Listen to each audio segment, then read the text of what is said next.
బంగారం దొరికింది. ఒక ఇంట్లో 3 వాటాలున్నాయి. ఒక వాటాలో వరదాచారి అనే పంతులు ఉంటున్నాడు.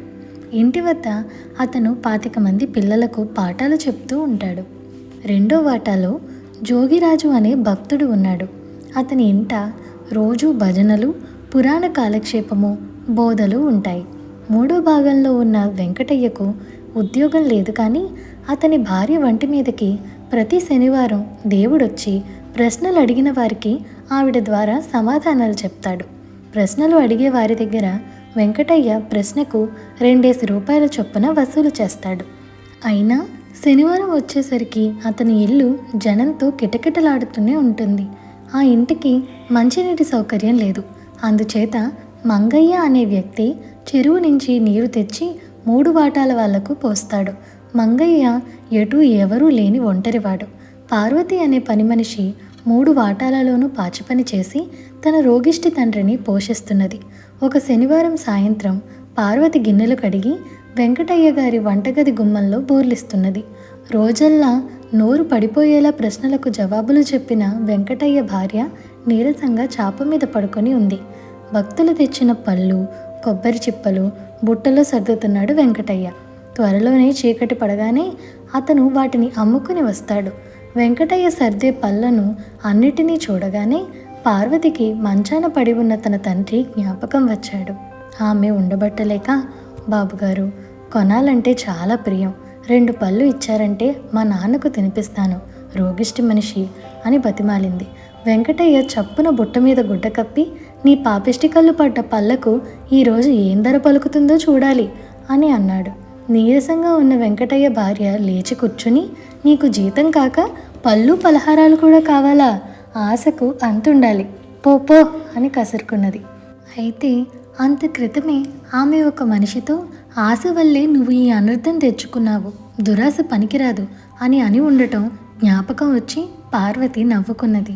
అదే సమయంలో మంగయ్య వరదాచారి వాటాలో ఉన్నాడు. వరదాచారి కొడుకు చదివేసిన పుస్తకాలు తాను తెలిసినటువంటి ఒక పేద విద్యార్థికి ఇప్పించాలని మంగయ్య ఉద్దేశం. వరదాచారి ఒకప్పుడు విద్యార్థులతో అన్ని దానాలలోకి విద్యాదానం గొప్పది అనటం మంగయ్య విని ఉన్నాడు కూడాను.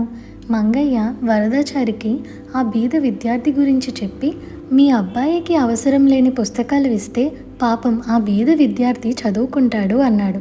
ఇది మరీ బాగుంది రోయ్, దురాశ కాకపోతే బీదవాడికి చదువెందుకు, కూలి పని చేసుకోక పుస్తకాల ఖరీదు సగమైనా ఇచ్చుకోమను అన్నాడు వరదాచారి. అది సాధ్యం కాదని మంగయ్య యువతలకి వచ్చేస్తుంటే వెంకటయ్య వాటాలో నుంచి వస్తున్న పార్వతి ఎదురుపడింది. ఇద్దరూ ఒకరి విషయం ఒకరికి చెప్పుకున్నారు. ఈ విషయాలకేం కానీ రేపు పక్క ఊర్లో జాతర, వెళ్దామా అన్నది పార్వతి. ఇక్కడ పనెవరు చేస్తారు అన్నాడు మంగయ్య. చీకటితో వచ్చి చేసిపోదాం, సాయంకాలం రావద్దు, జోగిరాజు గారు భక్తి గలవాడు, ముందు ఆయన అనుమతి తీసుకుందాం అన్నది పార్వతి. అవును, రోజులో పావు భాగం దేవుడి గుడిలో దైవ చింతనలో గడపాలని ఆయన అనటం నేను విన్నాను అన్నాడు మంగయ్య. అయితే జోగిరాజు వాళ్లకు జాతరకు వెళ్ళడానికి అనుమతి ఇవ్వకపోగా, మీకు ఆశ ఎక్కువ, పని చేయకుండానే మీకు జీతం కావాలి, ఒక్క పూట పని మానేసినా జీతం విరగకొస్తాను, దేవుడి కోసం ఎక్కడికో పోవాలా ఏం, ఆయన ఎక్కడ పడితే అక్కడే ఉన్నాడు అని అన్నాడు. ఇద్దరూ బయటికి వచ్చేశారు. ఈ పెద్దవాళ్ళు చెప్పేదానికి చేసేదానికి పోలికే ఉండదు అన్నది పార్వతి కోపంగా.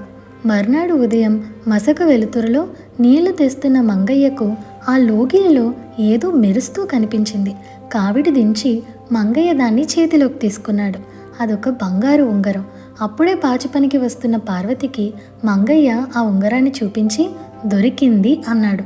దంతధావనం కోసం బయటకు వస్తున్న వెంకటయ్య దొరికింది అన్న మాట చెవిని పడేసరికి గబగబా దగ్గరకు వచ్చి ఉంగరం చూసి, అరే ఇది నాదే, భక్తులెవరో కానుగ్గా ఇచ్చారు, నా వేలు నుంచి జారిపోయినట్టుంది, ఇలాతే అన్నాడు. అతని వెనకే వచ్చిన అతని భార్య, అవును, భక్తితో ఇచ్చిన ఉంగరం ఎందుకు పోతుంది, అందుకే దొరికింది అన్నది.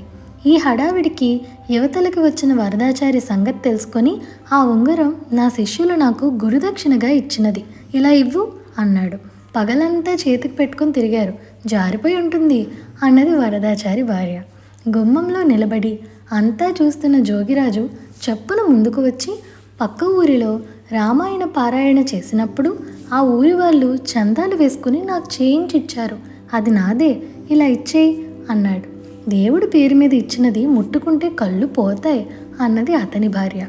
ఎవరి మటుకు వారు ఆ ఉంగరం తమదంటే తమదేనంటూ కేకలు పెడుతూ మంగయ్య మీదకి ఎగబడ్డారు. దాన్ని ఎవరి చేతిలో పెట్టాలో మంగయ్యకు తెలియలేదు. పార్వతి చప్పున మంగయ్య చేతిలో నుంచి ఉంగరాన్ని తీసుకొని, నిన్న రాత్రి కామయ్య కల్లుపాకకు ఎవరు వెళ్ళారో వారిదే ఈ ఉంగరం, ఇది మంగయ్యకు కల్లుపాకలో దొరికింది అంది. ఈ మాటకు అందరూ తెల్లమొహాలు వేసి ఉంగరాన్ని తిప్పి తిప్పి చూసి, పొరపాటు పడ్డాం, ఇది మాది కాదు, అచ్చం ఇటువంటిదే మా దగ్గర ఉంది, పెట్టెలు పెట్టి మర్చిపోయి ఉంటాం అంటూ చల్లగా జారుకున్నారు. వారు వెళ్ళగానే పార్వతి విరగబడి నవ్వింది. ఉంగరం కల్లుపాకలో దొరికిందని ఎందుకు అబద్ధం చెప్పావు అని మంగయ్య ఆమెను ఆశ్చర్యంగా అడిగాడు. నువ్వొట్టి అమాయకుడివి, మనుషుల నైజం పసికట్టలేవు. ఈ ఉంగరం వారిదెవరిది కాదని రూఢీ చేసుకోవటానికే అలా అబద్ధం ఆడాను. పరువు కోసం పాకులాడే వీళ్ళు తాము కల్లుపాకకు వెళ్ళామని అనగలరా? అంతకన్నా ఘోరమైన పనులే చేయగలరు. వీళ్ళు స్వార్థంగా ఆలోచిస్తూ ఉంటే నాకు అసహ్యం వేస్తోంది. పైగా ఇతరులను ఆశపోతులంటారు. ఈ ఉంగరం తాలూకు మనిషి ఎవరో తెలిసేదాకా ఇది నీ దగ్గరే ఉంచు. నలుగురు వచ్చిపోయే లోగిలు కదా, ఎవరి చేతి నుంచో జారిపడి ఉంటుంది అంటూ పార్వతి ఉంగరాన్ని మంగయ్య చేతిలో పెట్టింది.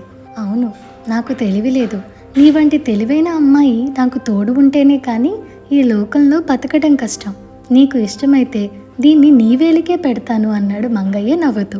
పార్వతి కొంచెం సిగ్గుపడి, మా నాన్నను అడుగుదాం, ఇంతకీ ఇది అసలు బంగారమో కాదో అని అంది.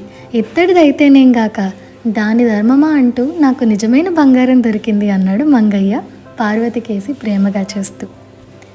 ఇదండి ఇవాల్టి కథ. ఈ కథ మీకు ఎలా అనిపించిందో మాకు కామెంట్ సెక్షన్లో చెప్పండి.